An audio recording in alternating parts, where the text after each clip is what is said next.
one of the things that I really want to encourage you, okay, is to always do what's right.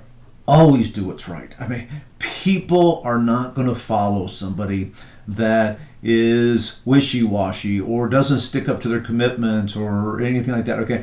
And especially with money. If there ever is a situation where there's a misunderstanding or whatever it might be, okay, you've got to be the one that takes it on the chin. People got to know that no matter what, you're going to treat them right when it comes to finances. You're going to treat them right when it comes to field training. Every aspect of your business, you got to treat people right, and you got to do what's right. Think of every decision as if it was going to be displayed on the news, that evening, okay, and broadcasted to your whole city. Every decision you make, every action you take, make sure that it could be on the evening news, and you'd be completely fine with that. Understand that there's a tremendous work effort that it takes to be successful. The founder of our company used to say, you beat 50% of the population just by working hard. He said you beat another 40% by just doing the right thing. Okay, just being a good person. Not a perfect person. Everybody messes up. Everybody, makes mistakes. But being a good person, trying to do the right thing. You beat 90% of the population just by working hard and doing the right thing. And if you're in the top 10%, of anything, that's a lot of money. Okay, that's an awful lot of money. All your dreams can come true if you're in that top 10%. Just work hard and do the right thing. Be a good person.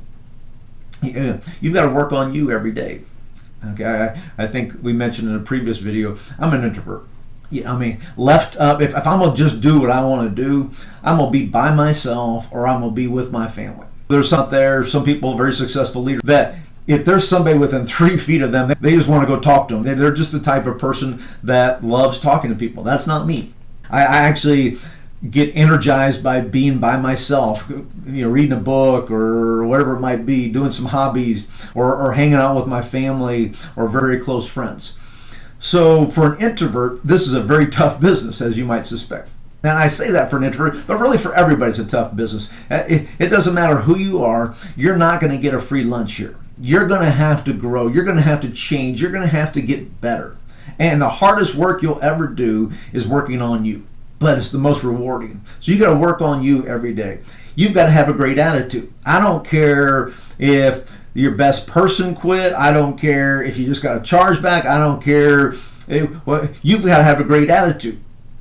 If you don't have a great attitude, okay, go lock yourself up in a closet somewhere or go do something and get your attitude fixed. Come out, face the world, and have a great attitude. No one wants to follow a dull, disillusioned, frustrated crybaby. Okay? No one wants to follow a negative person. In fact, people avoid people that are negative. And let me just give you a hint. If you're not positive, you're negative.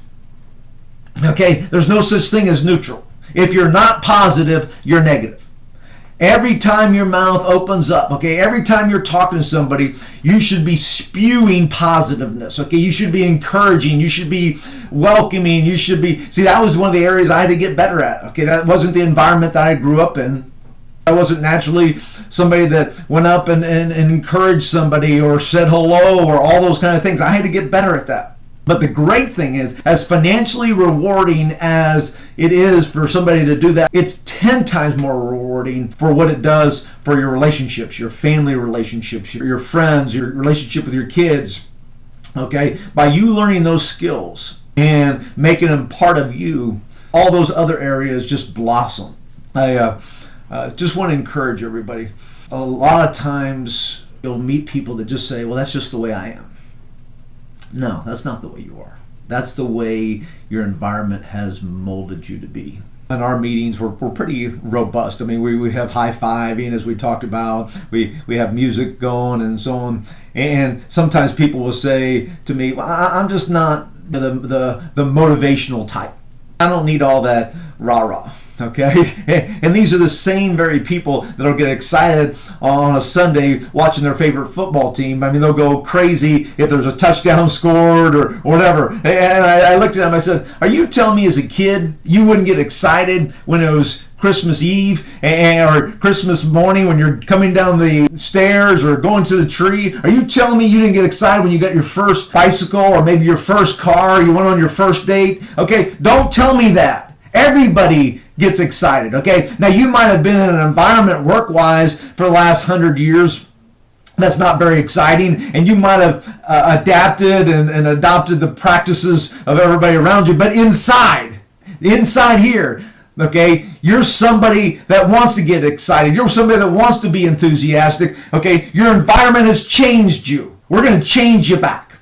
So I talk to people all the time about it's all mental. There was a study done. They took these individuals that had chronic bleeding ulcers. And these are folks that had tried a lot of remedies and to no avail. They separated the two groups and they took the first half and they said, what we're going to do is we've got this drug that is it's almost a miracle drug. It's so successful. I mean, it's going to absolutely cure your chronic bleeding ulcers. So obviously that group was pretty fired up. The second group, the second half, they said, we've got a drug. It's very, very, very experimental.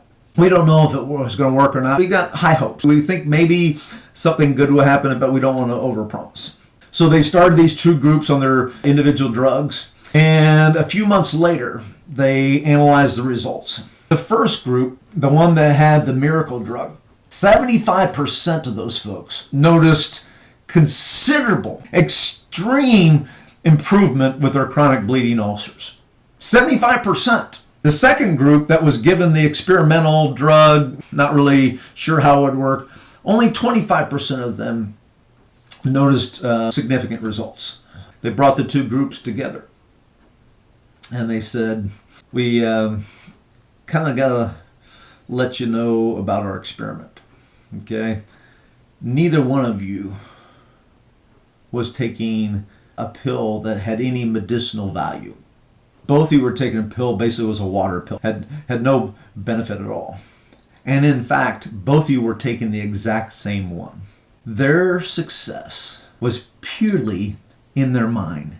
They had decided that they were going to get better or they weren't going to get better. And their results were a direct reflection of what they thought, the decision they made. Some people had an attitude that it was going to turn out great, and the results were very, very good. Some people had an attitude that wasn't going to turn out great, and their results were correspondingly not very good. You can't control what happens to you, but you can control how you react to what happens to you. And how you react to what happens to you determines long range where you end up, not what happens to you. Everybody has stuff happen, okay? You know, if you want me to, I'll take a couple hours and talk about all the bad stuff that have happened to Elizabeth and I along the way. And I'm sure if we open it up to everybody, everybody's got challenges. Everybody's had situations and so, okay. But the successful people decide where they want to go, and they're excited about where they want to go, and they have a great attitude about where they want to go, and it becomes a self-fulfilling prophecy.